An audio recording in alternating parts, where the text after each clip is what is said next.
Ito isipin nyo, pera ng taong bayan, pinaghahati-hatian lang ng iilan dahil sila ang nagkokontrol ng ating lipunan.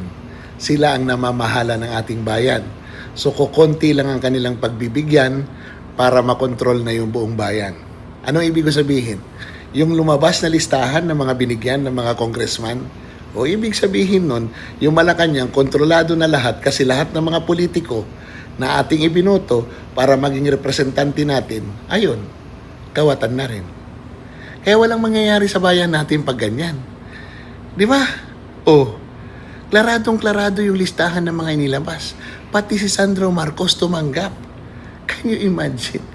Hindi nga niya maayos-ayos yung kanyang mga proyekto pambayan doon sa kanyang lugar sa Ilocos Norte.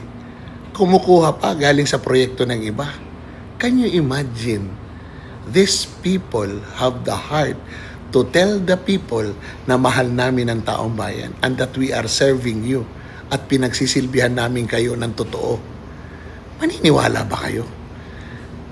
Tanggalin nyo yung pork barrel, tanggalin nyo yung hatagan dyan sa mga proyektong pambayan kung mayroong pang tatakbong congressman sa mga mukha na yan. Sayang ang bayot.